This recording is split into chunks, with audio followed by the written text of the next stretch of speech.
Brittany Oneshot by Sarah_Barra. Summary. As the school competition inches closer, Brittany starts to feel disconnected with her sisters. "All right, girls!" Ian Hawke proudly walked into the room where the three chipmunks were waiting, clapping his hands together with that all-too-familiar grin plastered across his face. "It's time to work on your choreography for the audition. It's only a week away and there's a lot to fix," he said, chuckling through the last half of the sentence. Something about that tone always made it sound like he was anxious, as if he were waiting for the other shoe to drop, though Brittany wasn't sure when the first shoe fell at all. He walked in front of the piano the three chipmunks had been waiting on, setting down the speaker he had in his hands onto the leather of the piano chair. He struggled, as he did every dance practice, trying to get the Bluetooth to work, grunting out small annoyances as he tapped on his phone roughly. Brittany impatiently tapped her foot against the sleek surface underneath her, watching him fumble around. She was tired of the same song and dance that Ian seemed to play at every practice, when she was the one who needed to be singing and dancing, especially with the limited time they had before the competition. Though, she wouldn't try to rush him. Last time this happened, Jeanette offered to help, but was answered with a sharp, "I got it." Now her sister stood silently behind her, wringing her paws together, trying her best not to stare at Ian. She didn't have to wait for too long, when finally the opening to all the single ladies started to pour into the spacious room they were in. "Okay, now we're talking." Ian let himself relish in his small triumph for a moment, before turning back to focus on the chipettes. "All right, let's start from the first verse. A 1, a 2, a 1, 2, 3, and..." Brittany moved, muscle memory kicking in as the beginning of the song started to play, her shoulders moving in tandem with the beat. She danced side by side with her sisters, feeling light on her feet. She loved the feeling when her body moved rhythmically with the beat. Brittany didn't really mind the song choice either, though she will admit she doesn't hold a strong attachment to the lyrics. But it was catchy, which made it easier to have tight choreography, and that's what mattered most if they wanted to be popular. She swore she was going to beat those has-been chipmunks, especially Alvin. And this was the type of catchy, upbeat music to catch the hearts of the audience and the principal. "Whoa, hold on. Eleanor, what's going on here?" Ian had cut the music off as he questioned the younger chipmunk. What?" "I see you're working on being taller with the heels. Nice, I like it. However, now you look like a baby giraffe stumbling out of your mama. Fix that." Her face fell, all the confidence draining from her in an instant. "Oh, it's just hard to dance with these heels. I can't really move." Up. Don't care." Ian interrupted her, his pointer finger held up in front of her to indicate silence. "But..." "Do not." His finger moved closer to her, this time lightly pushing it against her. She wobbled and tried to correct her feet, but the heels buckled underneath her and she fell backwards, letting out a small grunt of pain. "Care." Brittany glared up at Ian, her mouth moving before her brain in a flare of protection. "Don't push my sister!" She stepped to the side, shielding her sister as Jeanette tried to help Eleanor get back up again. She watched as something flashed in Ian's eyes for a brief moment, before he fell back, his hands lifting up by his sides in a gesture of surrender. Ian smiled again, this time more sweet than condescending, his voice lowered to a more gentle octave. All right. I didn't mean to push her over. I'll just..." He pushed an imposing hand past Brittany and Jeanette to pick up the youngest chipmunk, placing her back onto her heels once again. She stumbled for a second time and reached to grab her sister's arm, gripping it tightly while she steadied herself on the slippery wood. "I can forget you guys are so easy and small to knock down. My bad." He leaned away from them, no longer near eye level, his back straightening to stand over them. He sighed for a long moment, his long fingers rubbing his temple in slow, methodical circles. "Okay, listen, here's the thing. I understand you're all very close, and don't really understand how the real world works. But I don't want to hear any excuses when I ask you to do something. I know some of the things I tell you may seem a little silly or weird or whatever. They aren't something I ask because I think it's funny. It's because I understand what people want to see. I've been in this business for a long time, so you guys could have a little more faith in me. He paused for a moment, his gaze shifting towards Brittany. Remember, you guys came to me because you knew I could make you stars. His statement was addressed to all of them, but Brittany knew from the gleam in his eyes that it was really addressed to her. Impatience seemed to be written in the creases in his face, just peeking through enough if you were looking for it. Spread on top of that annoyance, she also saw anticipation. Before she could fully ruminate on what that could mean, her sister took a pause step forward. "We do have faith in you," Eleanor exclaimed, her eyebrows furrowed in a desperate expression. "I really want to believe that." He sighs. The room was silent, and the air of the girl's guilt was weighing heavy on them. "I do apologize for being rough with you, but you understand, right?" "Yeah, sorry." Eleanor looked down, rubbing her arm with a guilty expression. Brittany felt a pang in her chest seeing her younger sister deflate under his criticisms. Part of her wanted to fight Ian more on the way he had treated her sister, but the other part of her knew that in some way, Ian was right. If they wanted a real shot at winning, they needed to listen to him. He didn't sugarcoat things. Though his criticisms seemed harsh, this was just his way of pushing them to be great. They just needed thicker skin. Otherwise, they would never make it. Brittany knew that, yet a part of her couldn't help but wonder that surely this wasn't the only way to do it. Clapping his hands together, Ian continues. "Anyway, remember how I told you girls to give Brittany some room? Did you think that was a suggestion?" Her sisters don't speak, just exchange silent glances at one another, unsure if they were supposed to answer the question or not. "Well, it wasn't. Move back." For a second, Brittany had half expected Ian to shove them back like he did last time, but instead, he just waited impatiently. She felt the presence of her sisters leave her side slowly as they walked behind her.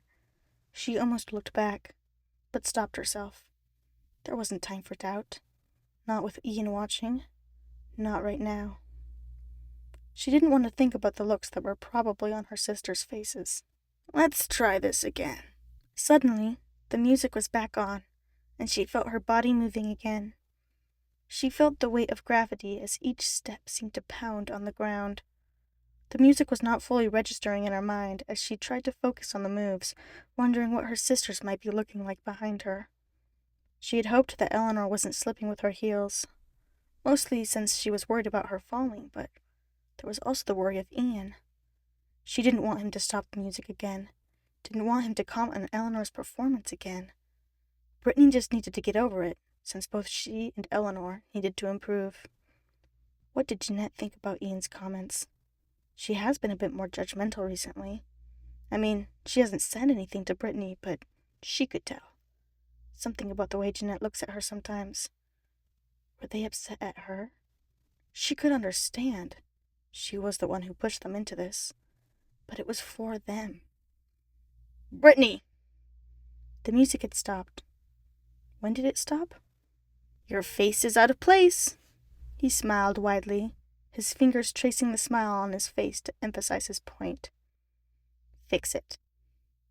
She nodded quickly and straightened her pose, becoming alert to her surroundings, including the stares of her sisters from behind her. "Okay." Lunch was not appetizing, not to Brittany at least, which is a bit doltish considering she's the one that packed it. She always packed lunches for her and her sisters, and they would eat them together after dance practice. The food she packed today was a sandwich on wheat bread with spinach, tomato, and avocado. Usually she was a bit more creative in her meals, but it seemed like the start of school was wearing her out more than she originally thought. Staring at the food, she can't seem to bring herself to eat it. The way the avocado was mushy against the bread did not make for an appealing image. The bread was partly soggy from the tomato, too, adding to the overall crumbling structural integrity of the sandwich. Why did she make bread with tomatoes? Of course it would be soggy by the time they had to eat. Maybe if it was this morning, when she had first made it, she would have had some, but right now she was not in the mood. Brittany felt as her stomach rumbled with a piercing sharp pain. She'll just wait till dinner. It seemed like her stomach wasn't feeling good anyway. Rather than eating her own food, she opted to watch her sisters eat. Eleanor had already almost finished her sandwich, while Jeanette's had a couple bites taken out. For some reason it irritated her. Not so much that she would say anything, but enough to sour her mood further. She wasn't sure why she got itchy at it, and the feeling of guilt only made her more upset. All they were doing was talking, discussing dance moves Eleanor had been struggling on. Jeanette had almost the exact same routine as Eleanor did, so she was giving tips. Brittany wanted the subject to change so that she could add more to the conversation than subtle head nods. She could add to it, she thought, but all her advice would probably be unnecessary. Brittany couldn't help but ruminate as she stared down at her sandwich. Was what Ian said true? She knew that he understood show business a lot more than she did. That's how he got the Chipmunks famous in the first place. Though, at the same time, after they left Ian, they could do fine on their own. They're still relatively huge and everyone loves them.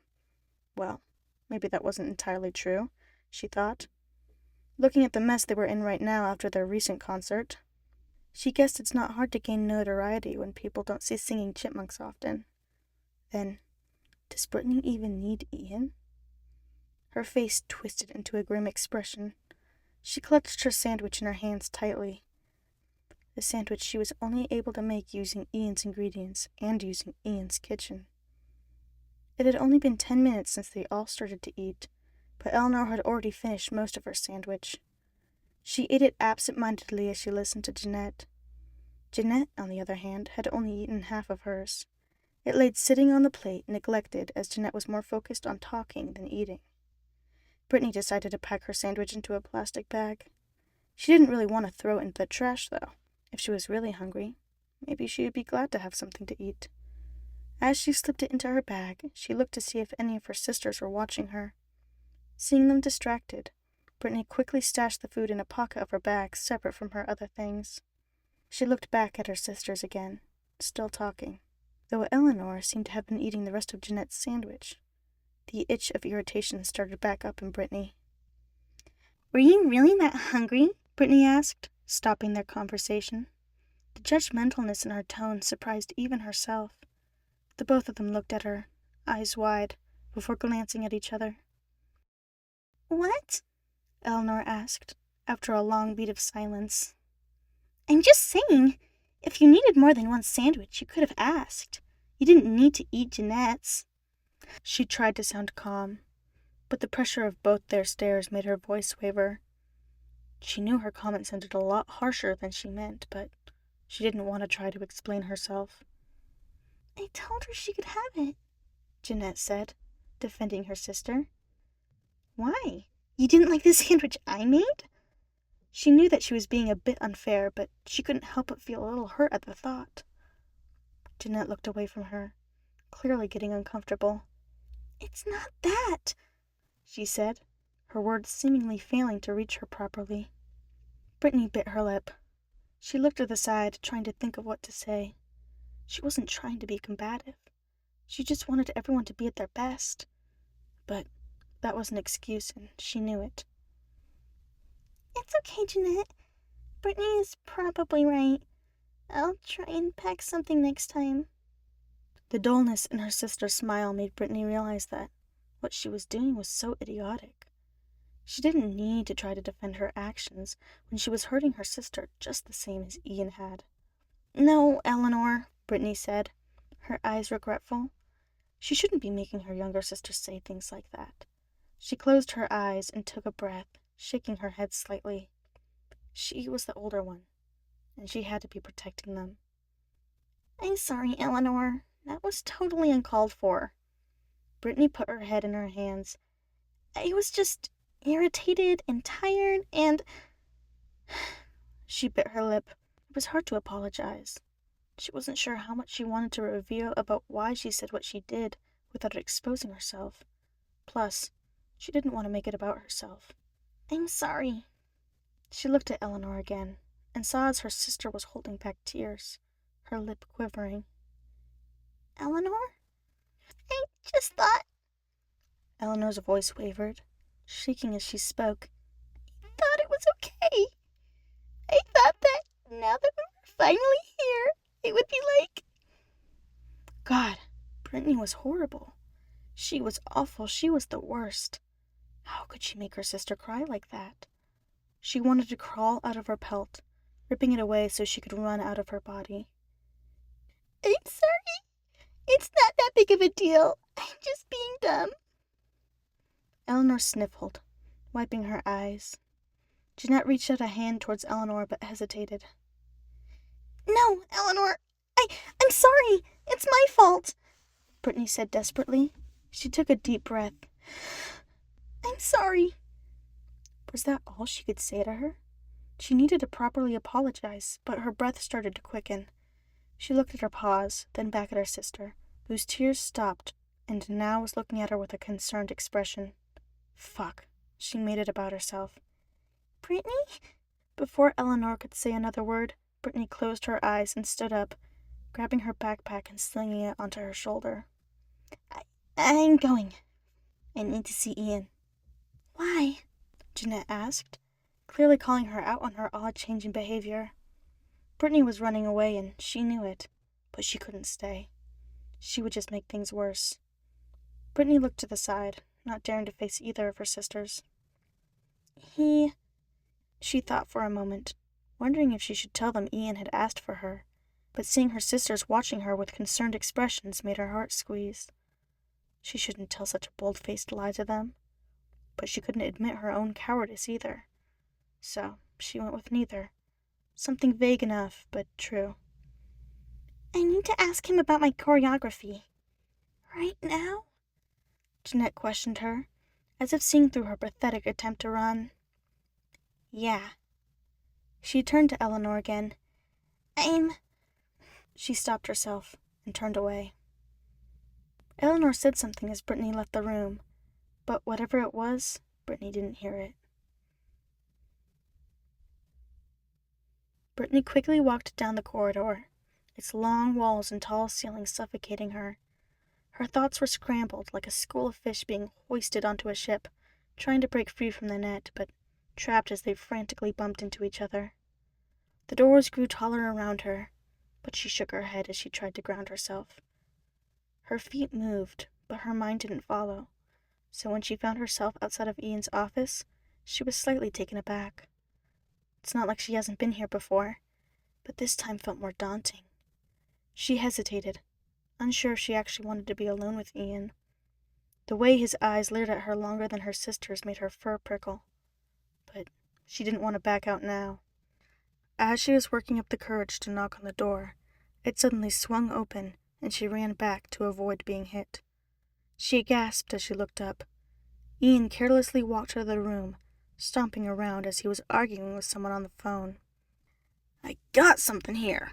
I know last time was a bust, but seriously, this time is different."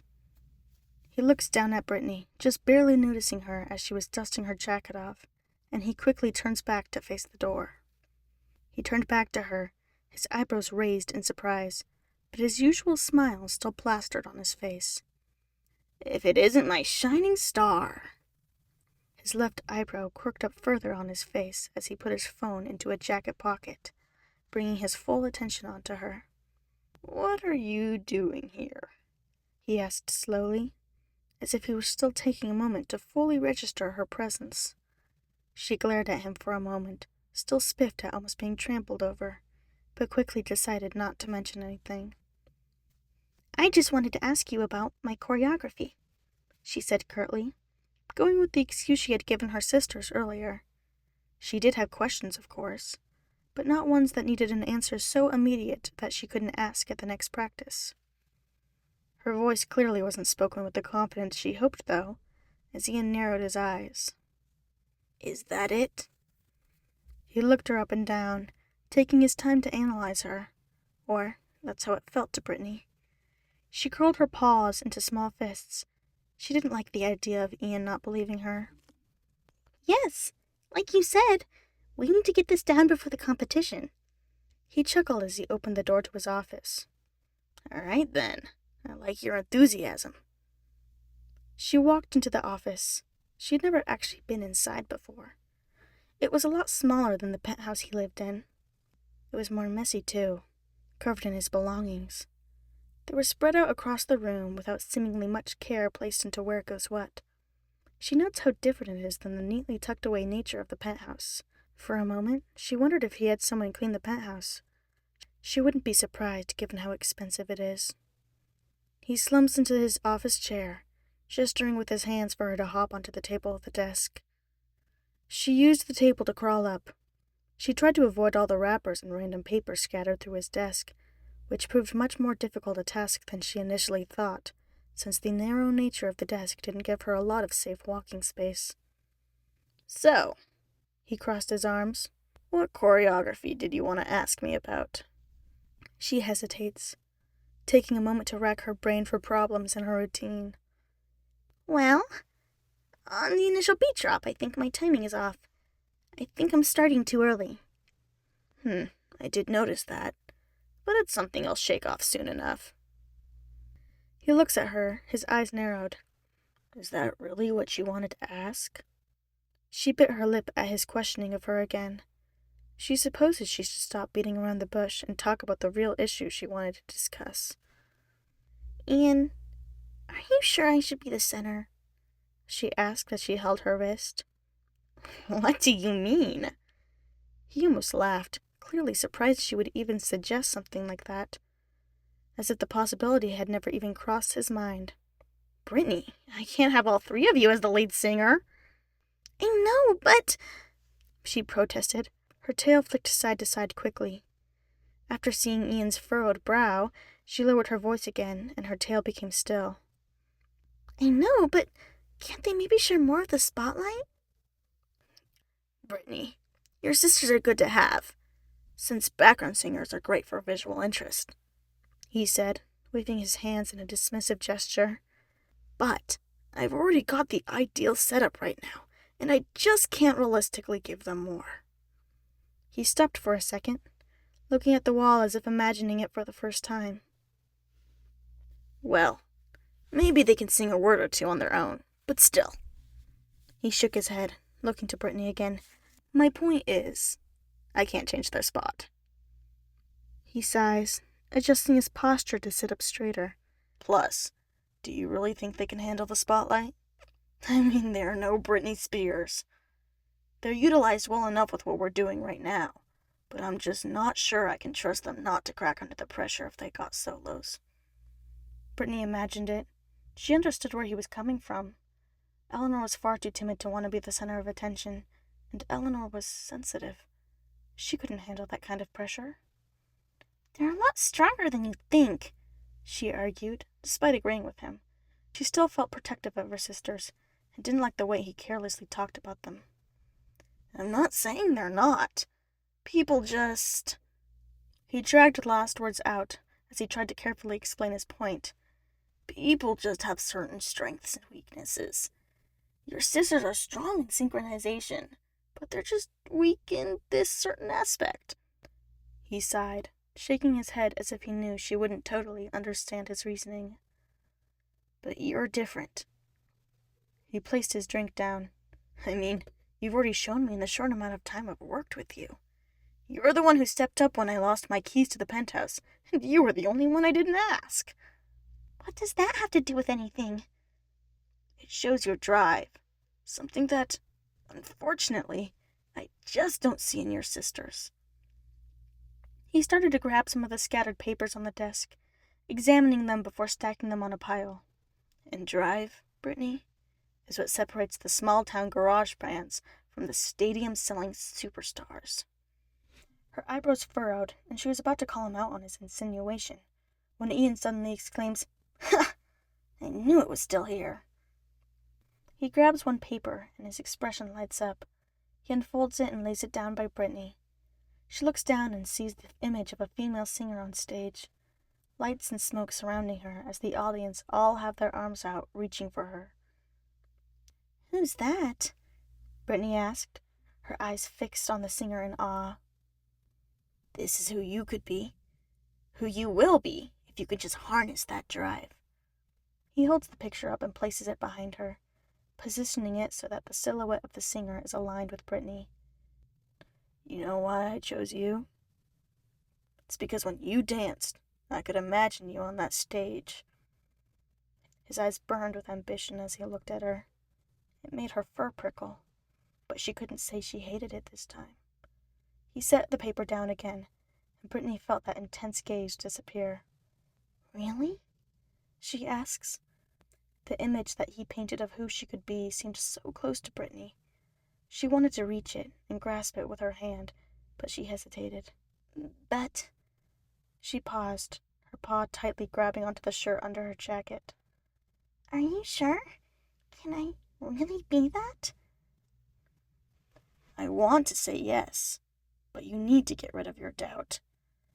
I don't know what tree you and your sisters came from, but forget who you were back then and start acting like who you want to be." "What do you mean?" "I'm saying that unless you want to go back to eating nuts every meal, you need to start focusing on yourself and not your sisters." Brittany looked down and took a deep breath in. She understands what he means. It's hard not to worry about her sisters. She didn't miss the lightly veiled threat. She didn't want to go back to what she and her sisters lived with before. More than that, the image of the people screaming her name on that stage wasn't something she could let go of. She looked back up at Ian with a newfound determination in her eyes. She saw Ian's lips quirk up at the corner of his mouth. "I'm not going back. I want to be on that stage." She looks at the image of the girl on stage that Ian had tossed to the side. "And I will do whatever it takes to reach it." "Good. You're my star, Brittany. And I'll make you the world's star, too." She walked out of Ian's office, her paws feeling steadier on the ground than they were walking here. Her posture was straighter. She saw Eleanor at the end of the hallway. She was alone, and she briefly wondered where Jeanette was. When Eleanor spotted her, she lit up and ran on all four paws to catch up to her. "Brittany!" she huffed, catching her breath. For a moment, Brittany wondered if Eleanor had been waiting for her to come out of Ian's office since after lunch ended. After catching her breath, she continued, "I just wanted to. If it's about lunch, it's fine. It's in the past, so we don't need to worry about it anymore." She smiled at Eleanor, resting her paw against her sister's shoulder. Eleanor looked at it and looked back at her. "Oh, okay." She seemed a bit surprised, but quickly recovered. "Okay then, me and Jeanette are going to walk through the garden outside the building," Eleanor said. It's clear she was expecting Brittany to come along. As much as it pained Brittany to disappoint her sister, she had a lot she needed to think about right now. She shook her head and took her paw off Eleanor's shoulder. "I can't come. I need to go practice. But you go. Have fun." Eleanor's lips faltered, making a straight line. "If you're busy, maybe we can do it another time. Like tomorrow?" She tilted her head to the side, her eyes growing big. She was using that pleading face she usually did whenever she was trying to get Brittany to do something. Usually after a stressful week, Brittany would always give in, but she couldn't this time. "No, it's too close to the competition. I've got a lot to fix before then." "Maybe after the competition? You won't be busy then, right?" She saw her sister start to play with her paws close to her chest, slowly squishing each of her pads. The look in her sister's eyes almost seemed pleading, but Brittany looked away. She thought for a moment, ruminating on what to say. She knew the longer she took to say anything, the more her sister anxiously stared at her. "Maybe," she finally said. She saw as her sister searched her expression for something, but whatever she was trying to find, Brittany's face kept perfectly neutral. Her sister's arms dropped. Eleanor took a deep breath. "Okay. Well, I guess I'll see you later then," Eleanor said awkwardly, turning away. Yeah. See you, Brittany replied. She watched as her sister went down the hallway, dragging her feet slightly. Her chest felt tight, but she took a deep breath. She couldn't waver any more on her decisions. It was hard, but she needed to focus on the bigger picture right now. It's what's best for everyone. She looked at the sight of her sister slowly turning the corner. She closed her eyes for a moment before turning away. She started to walk. Ian was right. She needed to rip the doubt out of her mind. If she wanted to be like the star she admired, she had to start acting like one. And that meant no distractions and no wavering. Absently, she remembered the sandwich still in her bag.